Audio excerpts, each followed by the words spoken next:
Hello, good evening. Welcome to another episode and a brand new week here at Brett's Old Time Radio Show. How you doing? Did you have a good weekend? Did you do anything exciting? Because, I'd love to hear about it. As you know, I'm a nosy Parker, so to hear about it would be great. Sending our love, of course, and our prayers to everyone who is caught up in the California fires. Awful, absolutely awful. We've been watching it on the news here. There's been so much news coverage, and you just can't, it's just unfathomable that something like that in this day and age could destroy so many homes. Absolutely shocking. Our thoughts and our love is more than sent to everybody who has been caught up in that. But now, a huge thank you for joining me once again for our regular late night visit to those dusty studio archives of old time radio shows right here at my home in the southwest of the United Kingdom. I'm Brett. I'm your host for our nighttime podcast. Welcome to another episode. Got Facebook, Instagram, YouTube and TikTok. They're all called Brett's Old Time Radio Show. If you could follow us, it would be brilliant. Although, I understand that there's talk on the 20th of this month that TikTok in the United States could be, getting banned. And then Donald Trump says that he's going to turn it back on. I don't know what's going on. Very interesting. So we'll see how the whole thing unfolds. We've got our sister podcast called Sunday Night Mystery. If you get a moment or two to check that out, it would be top notch. All you need to do is ask your device to play the podcast Sunday Night Mystery. And also on Amazon, you'll find a book to accompany. That's also called Sunday Night Mystery. Time now for another adventure with the team at Suspense. This one is first broadcast on the 6th of January 1944. It's called One Way Ride to Nowhere. Roma Wines present Suspense.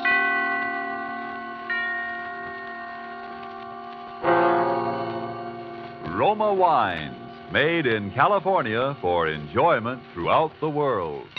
Salud! Your health, senor. Roma Wines toast the world. The wine for your table is Roma Wine, made in California for enjoyment throughout the world. This is the man in black here for the Roma Wine Company of Fresno, California, to introduce this weekly half hour of Suspense. Tonight in Hollywood, Roma brings you the young American actor whose sensational rise to stardom has been unparalleled in recent seasons, Mr. Alan Ladd. The suspense play which stars Alan Ladd and which is produced and directed by William Spear is called The One-Way Ride to Nowhere. So with this play and with the performance of Mr. Ladd as an adventurous young man named Tom Dwyer, Roma Wines again hope to keep you in suspense.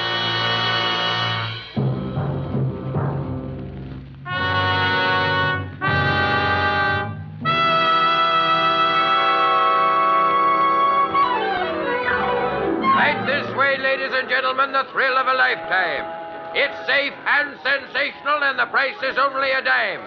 A dime, 10 cents for the fastest and the fanciest ride in Ocean City. It's not a roller coaster, ladies and gentlemen. It's an experience. We give you the breathtaking dip over Moonlight Bay. We give you the Tunnel of Love. And it's the longest and highest and the very finest scenic railway in the world.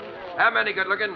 2 tickets. 2 it is. Now, listen, Tom, is this really necessary? What's the matter with you? Come on, you scared? Well, I just don't like these things, that's all. I never have. Don't be silly. It's no worse than riding to a stick-up in a prowl car. Yeah? Well, I never liked that either. Go on, get in. Oh, no, not in the last seat. That is definitely out.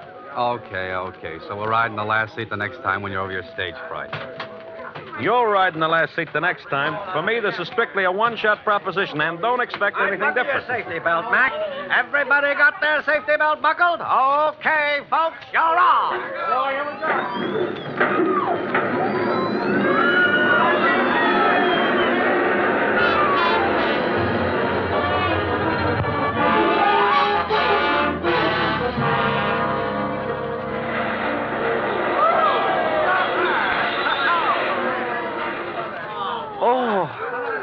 Hey, Tom, are we still alive? Well, can't you tell? All right, folks, who's going to right again. What do you say, Benny? Want to try it again? Are you crazy? Come on. It'll do you good. Don't tell me. This thing is a menace to health and sanity. What did I tell you? Look, there's a guy passed out back there. Come on, Yeah? snap out of it. Hey, come on, get up, mister. Hey, somebody give me a hand with this guy. Here. Come here, I'll help you. All right, you get his legs. I'll take his head. Oh, I don't know why guys ride this thing if they're going to pull a fade out. Uh-oh. This guy didn't pull any fade out. Yeah, well, he ain't exactly the life of the party. You're right there, pal. He's dead. He's what? He's dead. Holy gee. Hey, well, I better call the boss. All right, folks. You'll just have to step outside the gates, please. I'm sorry, there's been a little accident here. Everybody out, please. Go on, everybody out. Hey, what's the matter, Johnny? Guy passed out. Man there says he's dead. Oh, Fred. Every season it's something. Please, folks, outside the gate, please. Yeah, go on. All right, stand back there. Stand back, everybody. What's the matter, Terry? That guy just died on us. Yeah? How come? I don't know. This man here looked him over. How do you know he's dead? You a doctor? No, officer, but it's not too hard to tell. Where is he? Back in the last seat. Come on, keep the mob outside, will you, Terry? Sure. Come on, break it up now, will you? Break it up. This the guy? Yeah. Looks like it must have been heart failure. It doesn't look to me like heart failure. Say, who are you? Dwyer's the name, Tom Dwyer. Yeah? Well, Hey, I never seen this dead guy. He never bought a ticket for me. That's right, he never had a ticket. You mean he rode for free? How could he? He rode for free, all right. say, how come you know so much about this? Me? Oh, I'm just kind of nosy. Hey, you. Yeah? Do you remember seeing this man get on the car? How do I know? They get on, they get off. I just work here. Don't you remember that my friend and I were going to get in that last seat, and then we didn't? Hey, that's right. Hey, who's this? Ben Duffy's a friend of mine. Yeah? Yeah. Now, listen. My friend and I were the last ones to get in that car. We were going to take the last seat, and then we didn't. Then the car pulled out. And when it pulled out, that last seat was empty. Hey, that's right. That last seat was empty. This dead guy never even got on the car. Now you're getting someplace. All right, Dick Tracy, I'm listening. A roller coaster car starts out from this platform all hunky-dory and rips around the tracks about 90 miles an hour. And when it gets back here, there's a dead guy on it that wasn't on it when it started. How do you think he got on there? Dropped out of the sky? Well, figure it out for yourself, pal. If he wasn't in the car when it started, then someplace along the line he was dumped on it. And guys who have been dumped are generally guys who have been murdered.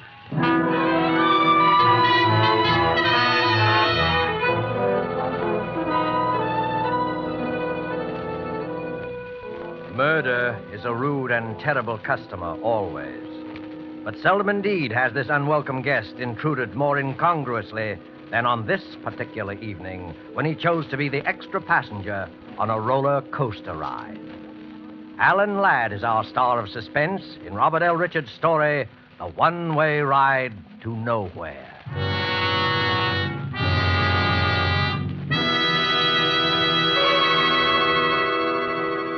You have heard the prologue for tonight's tale of Suspense. Before we return to Ocean City, the scene of our drama, let's take you for a moment to a pleasant spot to the south. Where are we now? Along the Caribbean, looking into a smart cafe. Capitan! Capitan! Si, senor. You have a fine port wine? I should like something special. Perhaps you, Si, senor. Imported from California. A wine excellent. Roma, California port. It's true that in many countries of the world, distinguished Roma wines are imported. Red wines, white wines, dessert wines, sparkling wines. Prized and enjoyed by wine lovers of these countries as rare delights. In many parts of the world, it's been discovered that our own California's sun and soil, plus the skill of Roma's vintners, are to be thanked for some of the truly fine wines. Yet to Americans, Roma wines cost little, for we pay no excessive import duty or shipping costs. Yes, you can serve Roma wines often and proudly to your most knowing, most critical guest. For Roma wine is America's largest selling wine. And at only a few cents a glass, why not let Roma wines add their delight to your family meals and your family's enjoyment? Buy wine tomorrow and specify Roma, R-O-M-A, made in California for enjoyment throughout the world. And now it is with pleasure that Roma Wines bring back to our soundstage Mr. Alan Ladd in The One-Way Ride to Nowhere, A tale well calculated to keep you in suspense.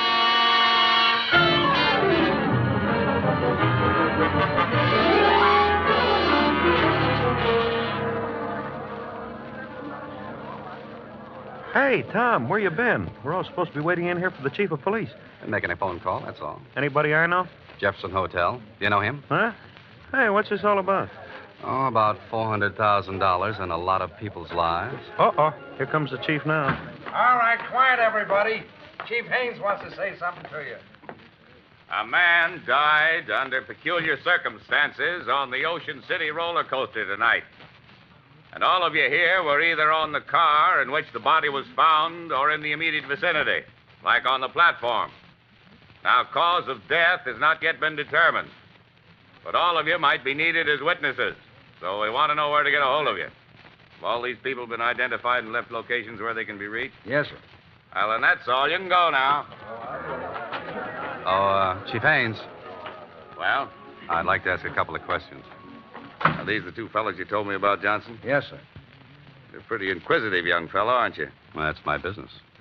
By the way, Chief Haynes, haven't we met somewhere before? Not that I know of. What did you want to ask about? Well, for one thing, you said just now that the cause of death had not yet been determined. That's right. The man was blue in the face and apoplectic, but there were no marks of violence on the body. The coroner's working on it now. Maybe the coroner should look at the man's neck. At what? At his neck. Listen, you're no doctor, and neither am I. The coroner of this city knows his business. Okay, Haynes, okay. I just thought I might save him a little time. Well, you're wasting my time. If you think I'm going to give you an inside track so that you can go to this poor man's family with some sales talk that you can help him get some kind of a legal action. Oh, he's got a family, has he? Yeah, he's got a family. Now get out of here. Mm-hmm. And his name is Richard Elliston Brighton, and he's a professor of psychology, and he comes from Chicago, right? So you went through his pockets before my men got there. Now, did I say that? Listen to me, young fella. You know entirely too much about this case for your own good. You're from Chicago, too, aren't you? That's right. What are you doing here? On a vacation, visiting my friend here. Well, you better take it. Oh, hello, Doc. What about it? Murder. He was strangled. Strangled? Mm-hmm. We got a good look at him. We found a thin red mark around his neck. He was strangled with something like picture wire. Now, isn't that a funny way for a middle-aged professor to be knocked off? Yeah, funny way for anybody to be knocked off. And isn't it a funny thing for a professor of psychology with a family and all to be way out here all alone, so far from home, hanging around an amusement park? No funnier than what you're doing, hanging around here. And that's quite a coincidence, by the way, Mr. Tom Dwyer of Chicago. Chicago's a big place, Chief Haynes. Lots of people live there. Say, Chief, what I think of it, here's the stuff we took out of his pockets. And nothing much, wallet and a few things, and... dropped something there. I got it. Hand that over, Dwyer. Well. A souvenir postcard. Sheila Kennedy, Ocean City. Hey, she's quite a cutie, too. I said hand it over. It's material evidence. Sure. Here you are. One of the local tent show girls, I take it? Know anything about it, Chief? Now, listen, Dwyer. I got enough on you already to hold you on suspicion. Take my advice and keep your nose out of this. Come on, Tom. This isn't doing you any good. Yeah, that's right, Ben. And anyway, we got a date with a lady.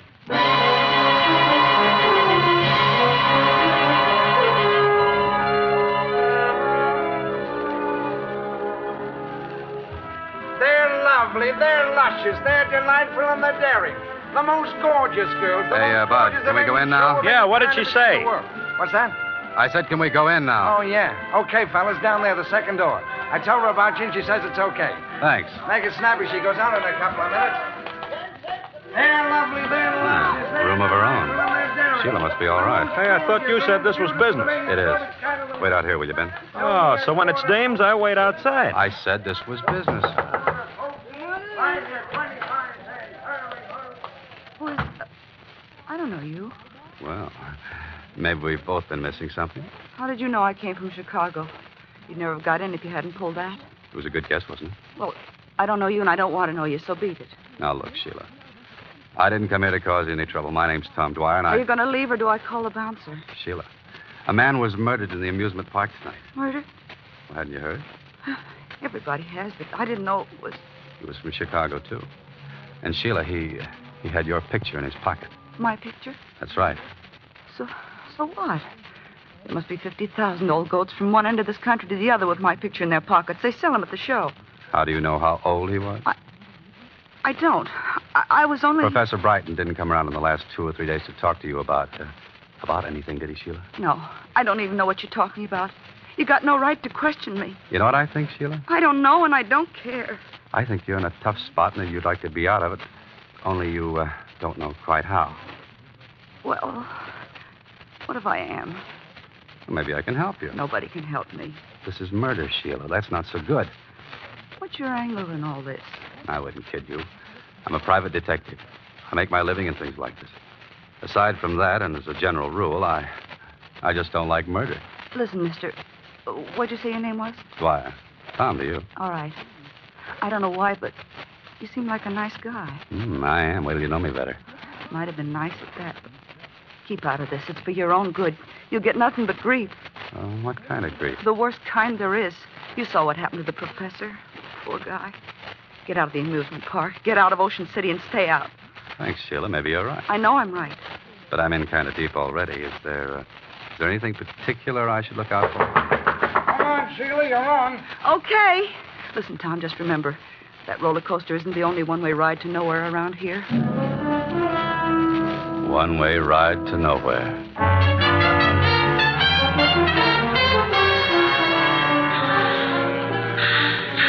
Hey, you're 10 for 25, dear. Now, who's next? 10 for 25. Yeah, what did she mean by that? It was a tip-off, Ben. Maybe. Red hop, they're all hop. Get the red hop. Yeah. One-way ride to nowhere. That's what the professor got all right for free, but how? He was dumped on. I still say how. Well, that little problem doesn't bother me, but... The one and only, the bulletproof Hey, listen. automobile Huh? that took 3 men on a Did you hear that? one-way ride Yeah. to nowhere. Step One-way right in, ride ladies to and gentlemen. nowhere. Our Come on. show is about to begin. Hey, I think it's around there to the right. Yeah. Bulletproof automobile. Huh? Where? That tent show next to the roller coaster. Take it easy now. Okay, but Then you worry me sometimes. Did you know this thing was here? Well, it wasn't here last week. How am I supposed to know what you want? If you tell a guy something once in a while, it wouldn't... Suppose you never heard of Wires McGuire either. No? Skip it. The guy's going into his routine again. Ladies and gentlemen, step right up. Inside you will see the actual bulletproof automobile in which the famous Jarvis gang sped from the scene of the $400,000 Springfield mail robbery, the most daring hold-up in modern times. Now, this is the very limousine in which they were pursued for 50 miles. 3 of them died. The 4th became a raving maniac on that last fatal one-way ride to nowhere. Step right in, ladies and gentlemen, and this show is about Benny. to begin. Benny, now I know I'm right. Is this what you came down here for? Not exactly, but there's been some funny talk lately about this mail robbery job in some funny places. I still don't get it. There were 4 guys in on that. 3 of them dead and the others in the bug house. That kind of closes the books, don't it? I'll give you a little tip, Benny. They never found the money. Huh? And the insurance company's got a standing offer of a 10% reward. 40,000 bucks. Step right over, gents. The original bulletproof automobile. Okay, maybe we'll at that. How much? 2 bits apiece. Yeah. Step right inside, gentlemen. Now the car that you see before you, You is the don't have much business, do you? Hey, what are you, a couple of public accountants? No offense. It just seems too bad. It's a swell exhibit. You're telling me. These hicks down here, they don't appreciate nothing. It must be pretty hard judging what the public will go for. Yeah. I thought this murder automobile would be a sensation, something modern, you know. And my brother found a junkyard in Indiana. Cops must have sold it at auction or something. Look, would you really like to get rid of this heap? Like to? Don't worry, I already have. Yeah? Listen, brother, the minute I found out that I had a turkey, I went out and found me a sucker, but quick. Well, how did you find it? Well, I didn't exactly find him. He come by, you see. He's making some sort of a collection for some cops museum. Capone's bulletproof car, Dillinger's artillery. You know, I got my price, though. Oh. Oh, no, isn't that too bad, Benny? Oh, yeah, sure it is. What's too bad about it? Well, to tell you the truth, we're making sort of a collection ourselves for a big New York exhibitor. And Sure. I thought maybe we could do a little business. Oh, I'm sorry, mister. I just closed the deal tonight. If you'd only come around just a couple hours sooner, you... Well, do you suppose this man you sold the car to would be interested in selling at the right price? I don't know. It'd cost you plenty, though. Confidentially, he paid me $1,000, cash. Well, where could we find this guy? Well, he should be here any minute. He's going to pick up the papers and things. Hey, you want to come out and in back and wait from there? I was just going to knock off anyway. Well, thanks. I know, but he's got to You know, I had a hunch maybe I should have held on. How's a guy supposed to know in this crazy business? Well, here you are. Well, quite a cozy little place you got here. That's all right. Sit down, make yourself at home. Hey, what's that? Huh? Oh, them roller coasters. The tunnel goes right under the floor here. It's enough to drive you nuts. Yeah, I can imagine. That door over there must open up right where the tunnel comes out, huh? Yeah, I guess it does at that. I never looked. It's all nailed up. Hey, there used to be another wing on this building in the old days, wasn't there? That was a door to it. It might have been. Yeah, I guess it was. Say, does this Mr. The guy I sold the car to, McGuire. McGuire. Yeah. Oh. Does he have sort of a business manager with him or anybody like that? Well, he's had a couple of guys with him once in a while. I really didn't pay no attention. I suppose he's been hanging around here fairly steady the last few days, huh? Well, in and out, you know. He ought to be here any minute. Oh, here he is now. What's the matter? Yet I don't. Hello, Mr. McGuire. We was just talking about you. Yeah? Who was? Me and these two gentlemen. They wanted to see you about... Was this the guy that came to see you, Sheila? I don't know. Sure I am, Sheila. Come on, tell him. Well, I guess that's him. Okay. You can run along to the hotel, honey. Ed, listen, please Do don't. like I tell you. Harry, you stay here with me. Okay, Ed. I got all your papers and things, Mr. McGuire. Everything's here in this envelope. Thanks. And what you two fellas want to see me about? Just a little business proposition. My name's Tom Dwyer, and this is Ben Duffy. Hiya, Mr. Ed McGuire. McGuire. Pleased to meet you. You can beat it now, Ferrera. We'll take care of everything. Okay. Well, so long. So long. Watch the door, Harry. Now, what's your proposition? Well, I understand you bought Ferrara's car. That's right. You interested in used cars? Some used car. How interested? Enough to make an offer. Your friend here in on the deal? No, he just came along for the ride. Well, I got a partner. Well, where do we find him? We don't. He'd have to come here. And we'd have to send somebody after him. Somebody like your friend. Okay. Now, listen, Tom, I don't... What's his name and how does my friend find him? Name is Johnson. George Johnson. He's at 2854 Drexel Boulevard. Just tell him I sent you. Tom, I don't think I ought to leave. Take it easy. And while you're out, I wish you'd do something for me. First. What?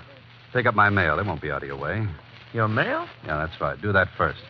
I'm expecting a very important special delivery, and I want you to stop by the Jefferson Hotel, where I'm staying. And ask for a bellhop named Ted Martin. He takes care of all my stuff. The Jefferson? That's right. And be sure to see Ted Martin.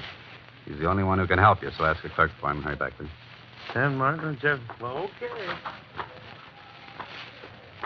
You want me to go, Ed? No, you stay here.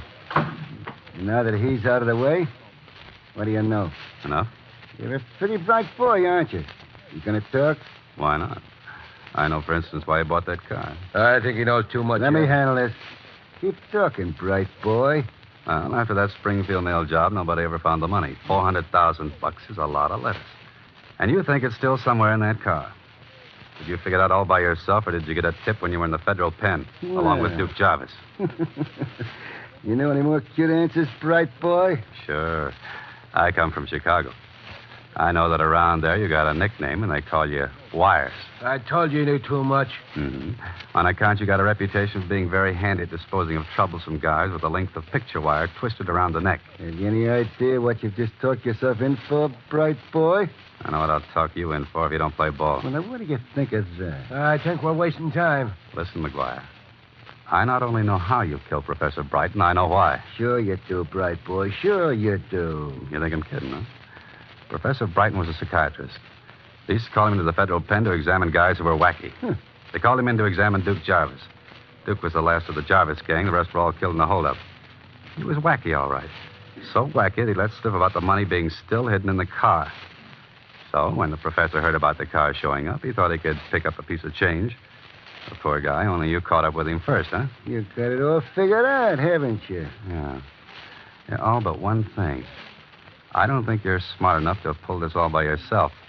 I think you do have a partner. I tell you, we're wasting time. Oh, no, we're not. Now, listen, bright boy. Who are you working for? What difference does that make? Phalantes. Don't you think I want to know who else is in on this? What do you say, bright boy? There's nobody. I'm working alone. Cover him, Harry. Okay. You'd better talk, bright boy. There's nothing to say.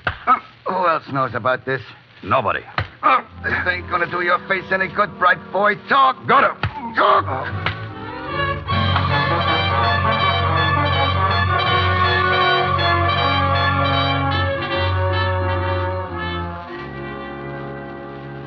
Watch him, Harry. I think he's coming out of it again. Yeah, this ain't getting us no place. Suppose his pal comes back. He'll never come back. By the time he finds out there ain't no such guy as George Johnson. Take a look, Harry. Yes, me. It's Chief Haynes, Ed. Okay, open up.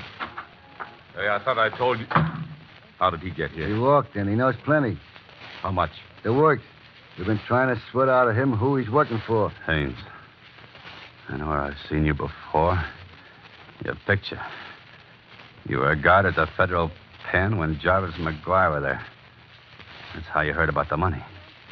When McGuire came down here, he had to play ball because you were chief of police here.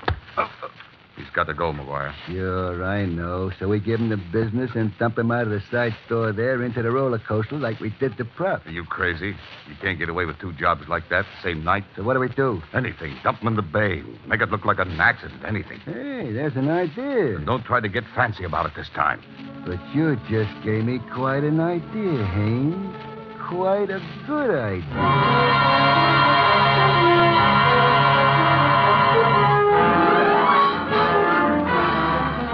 The fastest and the fanciest roller coaster ride in Ocean City. Keep that hat down over his face and hold him up straight. Yeah, I got him.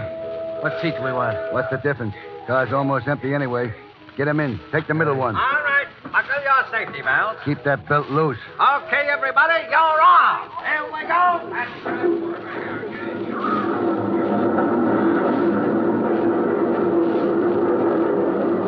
Going into the tunnel now. Tie his hands and feet while we're in the dark. Yeah, I'm doing it now. Got the sash weights on him? Yeah, around him. We're out now. Watch him. Hey, what was that? What's the difference? Hang on, and we're starting up.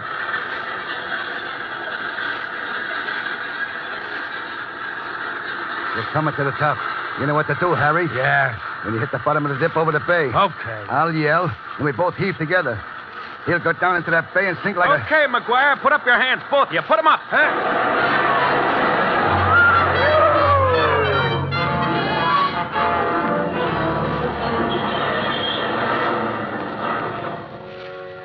Ben, you made it. Tommy, you okay? Yeah, sure. What do you think you're doing here? The federal pinch, McGuire. I'm Ted Martin, Department of Justice. Staying at the Jefferson Hotel. Get it, McGuire? Hey, Tom, you ought to get to a doc. No, I got to get down to the police. Hey, Ted. Ted, listen, never mind about these guys. Get Haynes, chief of police. We've got a couple of men down there already, Tom. When you phoned, I figured you might get mixed up with him. We've had our eye on the chief for quite a while. Well, I'll see you later. So long. Thanks, Ted. Hey, you were taking an awful chance, Tom, playing so cagey. Well, I had to be sure first. If that dame hadn't stuck around and tipped us off, we just about made it when the car went through the tunnel. That, Sheila dame, huh? Uh-huh. Say, Ben, I think I got a date with a lady. Oh? So what do I do? Well, I'll tell you. Here's a dime advance out of your $20,000 reward. Go take a ride on the roller coaster.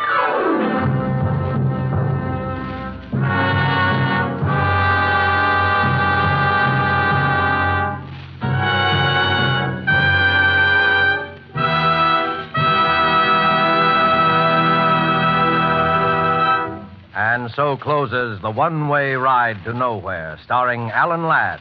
Tonight's tale of Suspense. In just a moment, we'll hear again from Mr. Ladd. First, though, may I pass along this thought. Spotted about the globe, wherever wine grapes grow, there are a few wineries whose products are made for world enjoyment. Among such wineries, right here in California, are those of Roma. And we who live in America have the pleasure of enjoying Roma wine at exceptionally low cost. For we buy it free of duty and free of excessive shipping costs. Try, for instance, Roma California Sherry. Here is the queen of appetizer wines. And not only that, a wine so delicious, it is suitable to serve at any time, cool or chilled. But no matter what your preference may be, you will find a Roma wine costing far less than you would expect to pay for such distinguished wine. So, if you have not already tried Roma wines, tomorrow make your first purchase. Select the type of wine you love best. then you too will know why Roma wines have a universal appeal, why they are America's largest selling wines. But remember, before you buy wine, buy war bonds and stamps. This is Alan Ladd. I can't tell you I enjoyed working on Suspense this evening. And next week, I know you'll want to be listening, as I certainly will, to Lucille Ball and a very exciting story called Dime a Dance. Good night. Thank you, Mr. Ladd. Alan Ladd is currently working in the Paramount picture And Now Tomorrow. Don't forget then, next Thursday, same time for Lucille Ball in Suspense. Presented by Roma Wines, R-O-M-A, made in California for enjoyment throughout the world.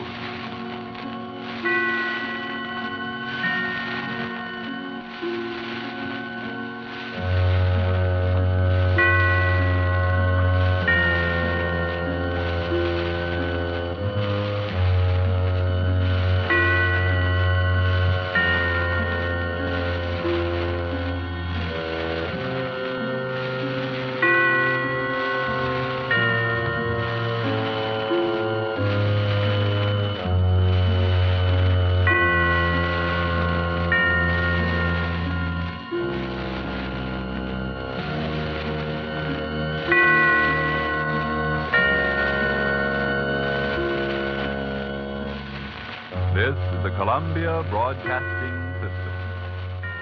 Welcome back. Hope you enjoyed our latest episode of Suspense. And don't forget, we'll be back with Sherlock Holmes and Dr. Watson going live tomorrow at 5 p.m. UK time. As I mentioned earlier, we've got a sister podcast called Sunday Night Mystery, and there's a book on Amazon also called Sunday Night Mystery. If you get a minute to check it out, I'd love that. Thanks for listening. I'll be with you 7 days a week, each and every week, and I'll see you tomorrow on Brett's Old Sun Radio Show. Love you. Bye.